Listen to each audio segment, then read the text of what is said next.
one of the biggest jobs you have during games is actual like game management, Oh. Clock management. I'm sure that was probably a little bit of an adjustment as a first-time head coach and just dealing with and it's fast too, right? Like it's not, you don't have 5 minutes to think about it. You're not like, it's happening, bang, bang.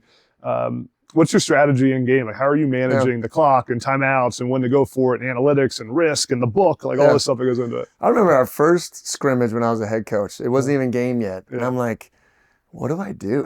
You're used to calling, thinking, planning, you're just like in a different mode. Then you really start to get comfortable with it and it shifts. Very analytical. Go through every situation on Thursday with the OC, with the DC, with the kicking game. We have a book, very aggressive to it, but we kind of set our own parameters. And, really, we call it, being bulletproof, right? And I think as long as your team is bulletproof, you put them in situations, they're ready to respond, not react. Right? So we talk about it all the time.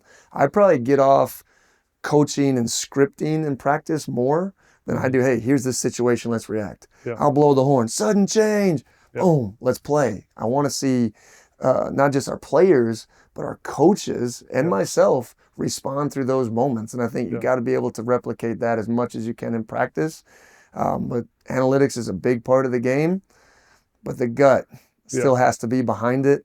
And you got to be always convicted in those calls, and I think we've done a good job of that so far. That's always the battle, right? When the book's like, you should go for it on 4th and 5 when you're on 20, and you're like, should I though? But it